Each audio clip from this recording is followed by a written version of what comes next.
Hello, everyone. If you don't like Warhammer content or Warhammer 40k content, please click off. This is me talking about my own custom chapter in Warhammer.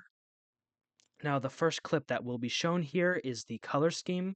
I don't have any heraldry yet, so this is the base color scheme. And I will be starting with talking about the lore and the name and what the main chapter master is about. So, the chapter master, his name is Skoldar.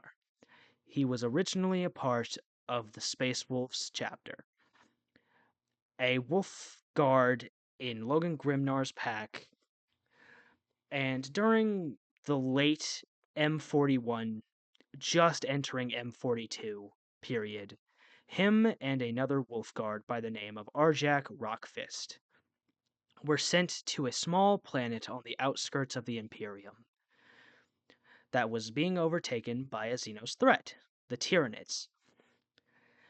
This was not a big job for these guys. Warriors of the Imperium, warriors of the Rout, pretty easy to deal with Tyranids, and over the next month or so, they dealt with the job well, even having a little competition between the two of who can slay the biggest foe and the most foes.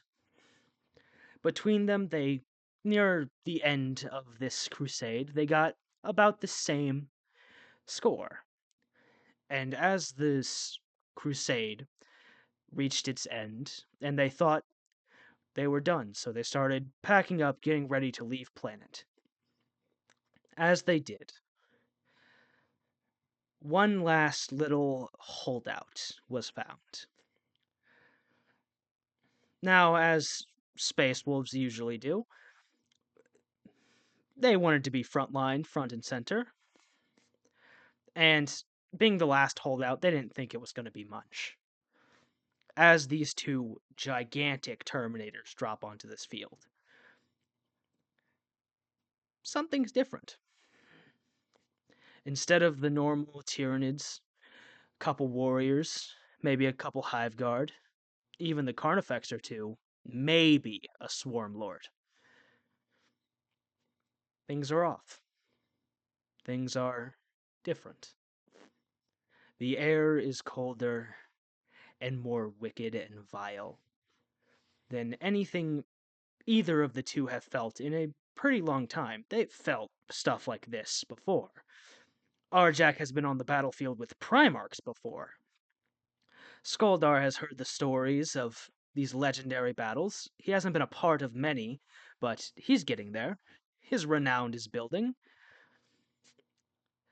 Neither of them were expecting the most elite of the Tyranids' forces, the Norn, to be there. Now, these two warriors are not your average Joe. They're a part of the Wolf Guard, of the Logan Grimnar, the Great Wolf, the man everyone reveres in the chapter. And again, these are not small men. Arjak being around 9 feet tall, the tallest space wolf.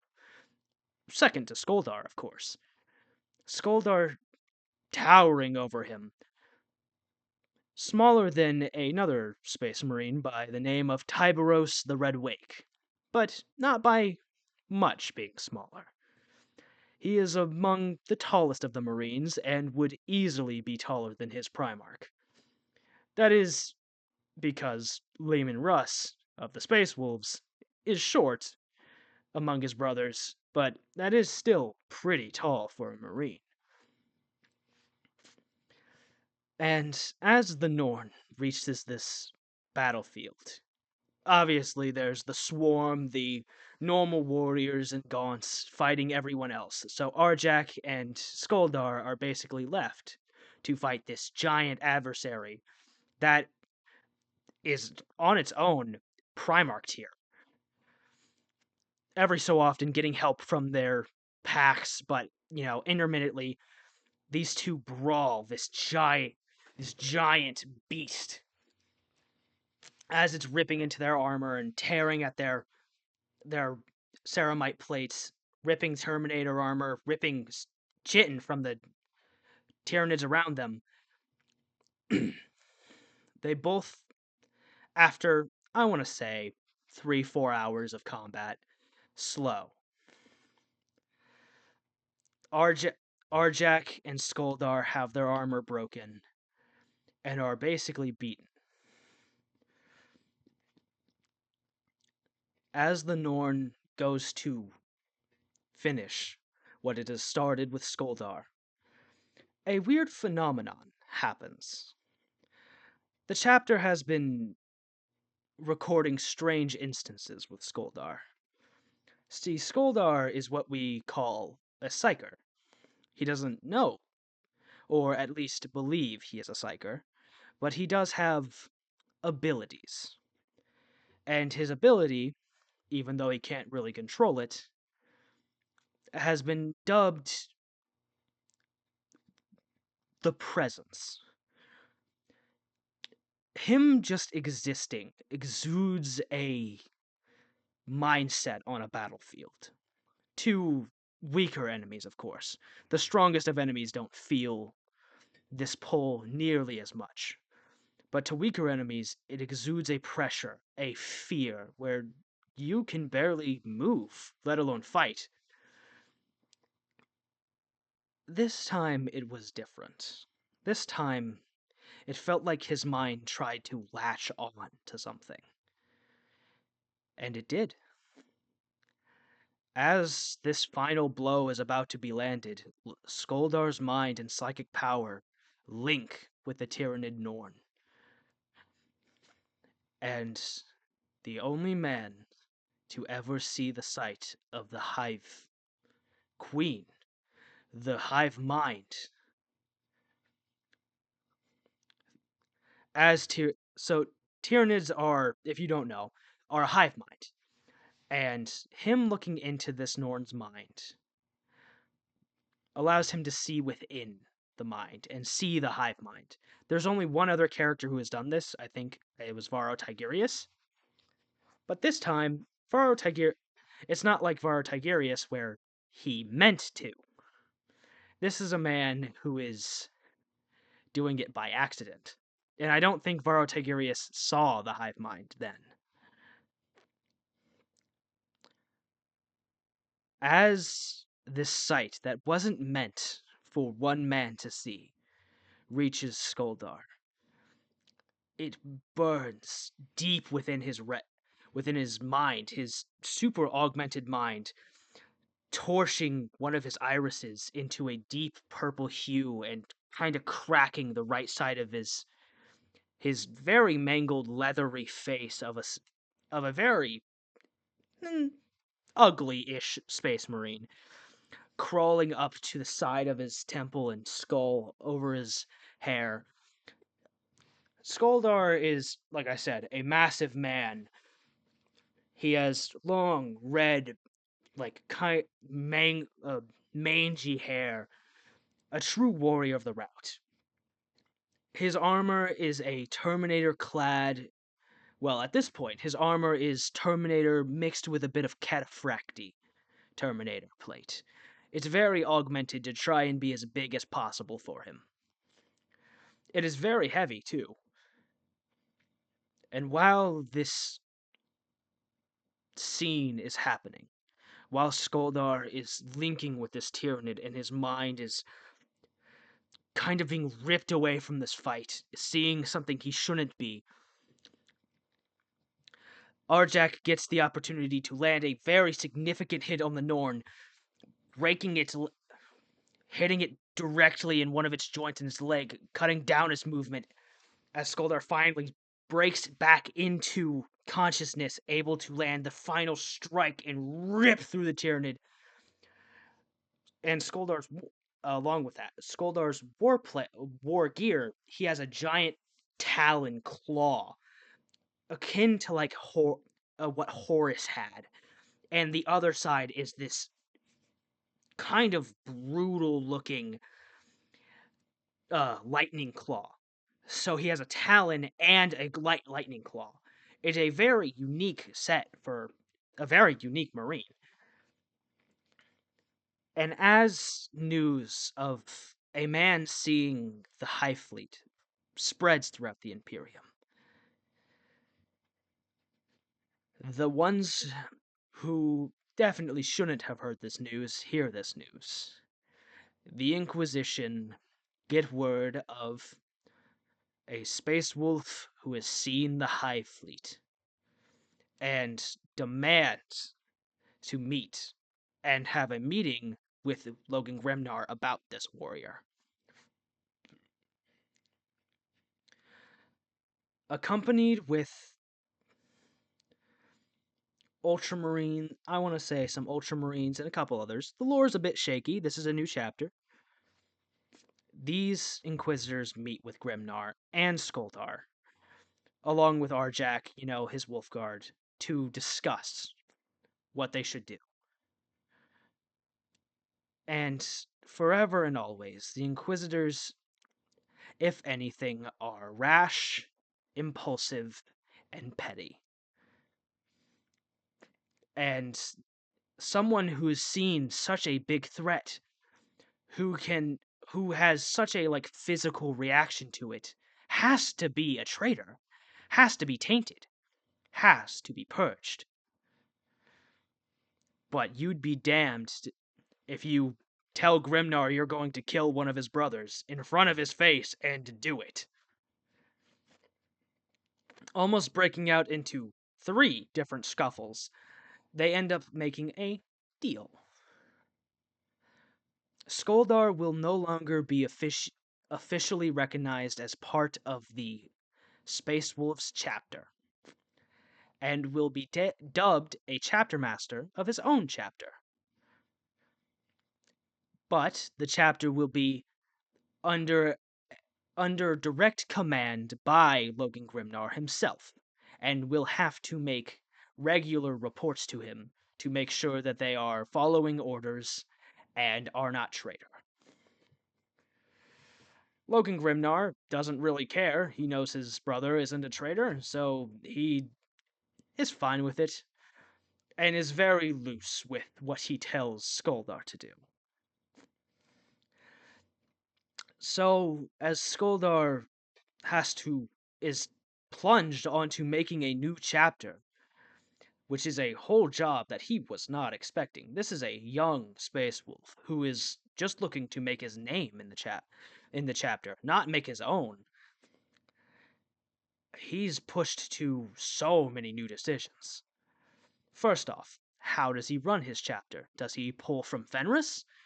Does he pull his seed from Fenris, or does he find a new homeworld, or does he go nomadic? He chose nomadic. The great beast, the epithet Skoldar has, one of the many epithets Skoldar has accumulated over the years, roams the stars, and how he gets Marines is a bit unique. And how he gets warriors is a bit unique. First off, he is nomadic, so he just floats around space and gets his gene sons from anywhere, gets his brothers from anywhere. And what and how he does this is he goes to war-torn worlds by mainly Xenos, helps them out, crushes the Xenos threat, and then takes the war orphans as his own, so he can, recover lost and bolster his forces. Now, those of you who know Warhammer and know Space Marines, only males can be Space Marines. Now, that doesn't mean he leaves the females or the incompatible males, because some males aren't compatible with Space Marines, with being a Space Marine. There's an age limit and there's certain conditions. He takes all of the orphans and enlists their help as what they call chapter brothers. Chapter brothers, all the Space Marines usually just call them little brothers, and in combat they are dubbed bloodliners. They are trained in most of the general tasks of the ship and other things. These would be your Titan crews, your Rhino crews, the serfs of the chapter, along with being taught how to heal heal certain Marines and treat very basic wounds. And along with all of this, they are almost respected as other Marines, even though they live such short lives. Skoldar also found a very desolate, very, broken world and made it a retirement home for his little brothers. The Space Marines don't get that luxury, don't get the retirement. Only death do war apart the Space Marines' heart. But for the men and women who grow old and can't fight anymore, or don't want to join in this great crusade along the stars, they get a retirement, a peaceful retirement. But let's get back to right as the chapter was starting. Skoldar, before he left Fenris to make his chapter, was given a gift. A very old piece of tech from the Underforge of Fenris. A set of Saturnine plate armor. Modified, the giant shoulder plates taken off, the shield generators dropped, and this armor is a beefy set of brutal plate covered in scars and nicks and tears. He was also gifted with a couple ships. He requested 4. He got 4. The 4 ships, the Jackals' Den, is what they are called. The first ship is the flagship, home to the honor guard of the Jackals, of Skoldar's troop, where most of the plans and most of the fight pits are laid. Then the second ship is the sleeping, is the rest hall, where everyone goes to rest, party, wind down after missions, and sleep. The third ship is the beast hall. As Fenrisians, they do also use thunderwolves in their day-to-day life and war. So, with not being able to get them from their native home Fenris, they breed them on the ships. And the last of the ships is the Iron Coffin, where the Tech Marines and the Dreadnoughts lay of the chapter. This is where the drop pods stay. This is where everyone goes to deploy and get their armor. And now it's time to talk about general chapter stuff. The chapter is named The Fenrisian Jackals. And their main philosophy is they don't really care about chaos. Obviously, like every Imperium man and woman, they would stomp out a chaotic life in a heartbeat. But Skoldar doesn't really go out of his way to fight chaos. He prefers to hunt down the scum, the Xenos. He's seen what they are. He's seen their heart. He's seen one of their hearts, at least. And he did not like the ugly beast he saw. And he was already originally called a monster by most mortals. So why not become the monster that hunts monsters? Along with that, Skoldar also recruited one other Marine from Fenris to join his chapter.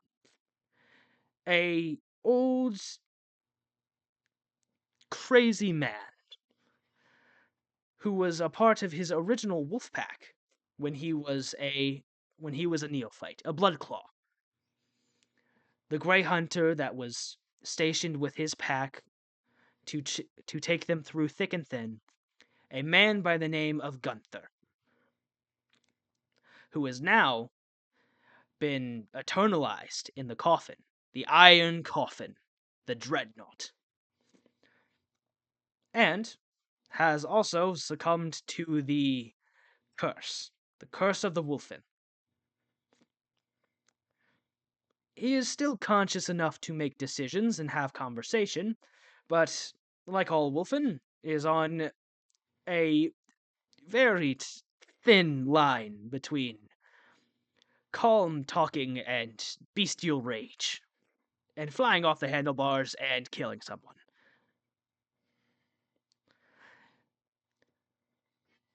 Gunther is also equipped with three main things. Gunther is a special dreadnought where they have a deck for him. There's the firing deck, well, it's called the range deck, the melee deck, and just Gunther. You can kind of guess which one does what. Each of these decks are technically a different chassis for this dreadnought. A different they take his coffin out and put it into a new dreadnought chassis. One has a giant hammer that's built for big crushing attacks, and a giant axe, brutal like one-edged axe that's kind of chipped along the edge to make a serrated power blade that rips through small hordes.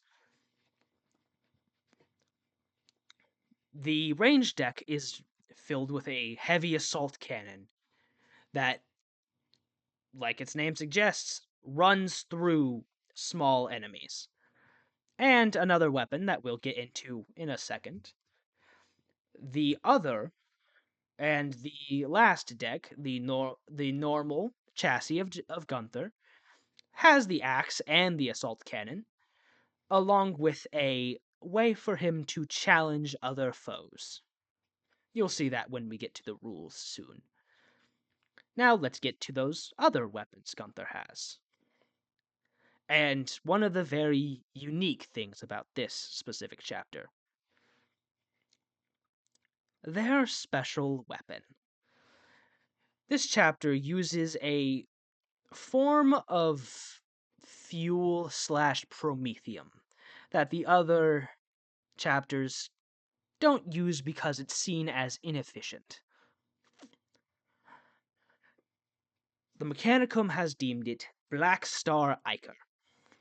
And what this little black liquid is a kind of a mulch of liquid biomass from Tyranids, orcs, and other Xenos races of a very dark black liquid that, under the proper temperatures, stays in a very nice liquid, if not viscous, form. But as soon as it goes over or under that very specific temperature, becomes a hardened sap, like a very sticky sap like substance. Along with becoming sap is highly flammable. Like, when I'm saying highly flammable, think about if you threw a gallon of gasoline on someone and then turned the tick speed on Minecraft to 1 billion. It is fast burning, but heavy burning, being able to burn through basically anything in seconds. Not even seconds, milliseconds, depending on how much is on them. That's why, when the very few who are permitted to use this very dangerous substance, like Skoldar and Gunther, use it, they use it in a very specific way. Skoldar has a wrist-mounted kind of grenade launcher. On one side, it shoots small vials of this sap-like liquid, and it's built to be very shatterable and get everywhere. The glass, when it shatters, gets a little bit of this black ichor on it and sticks into the enemy. And then the other side of the launcher shoots a small little pink of a flame, which will light up all of it and burn them in holy hellfire. The flame burns in a very vibrant blue, green, purple mix of just burning fire. Gunther uses it in a different way, in a very dangerous way. Gunther is built with a flamethrower of sorts. It shoots a heavy douse of this flame out. Now, Gunther knows that if you tap fire it, you're not under very much danger. So he usually tap fires it so he doesn't, burn himself alive. But that rage does kind of throw a wrench in things. Sometimes he definitely thinks it's better to just hold down the button. Which it doesn't always overheat. It doesn't always burn him. But the problem with that is, along with it being in what I like to call torrent mode or focused mode, is it also changes the nozzle that is being shot. It goes from kind of a wave of tar to a very focused blast of this ichor, of this viscous black flare of purple pink fire.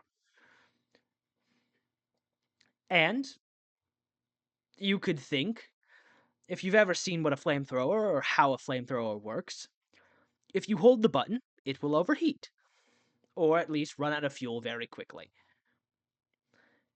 Now, take the overheating to a chemical compound that can basically melt through the surface of a planet, and concentrate it. If he holds this button for too long, he will basically cook himself alive. So the chapter has to watch this crazy old man very, very closely, or he will just kill himself. Along with that, there are the chapter's what I would like to call elite infantry. They are called the trophy takers, and they are built. They take the role of Wolfguard and Wolfguard head takers of the Space Wolves. They are built to be very dangerous, very quick, and get the job done. Now, the fuck was I? My brain just turned off. I think that's all I wanted to say.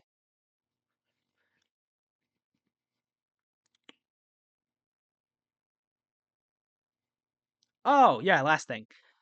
This chapter is known for basically wearing everything it kills. Anything and everything this chapter kills, slays, murders, anything, it wears them as a trophy. And as you can see on the screen right now, here are the rules if you guys would like to run the fenrisean jackals at home. I don't expect this video to blow up, but if it does, share this with GW, please. This would be really cool to be official part of the lore. It won't, but it's cool either or. I hope you guys enjoy, and enjoy the rest of the rules. I'll see you guys at the next video. I know this is different from my usual stuff, but I enjoy Warhammer, and I really am proud of this stuff that I made, so I wanted to show it off to you guys. Thank you in advance. Bye!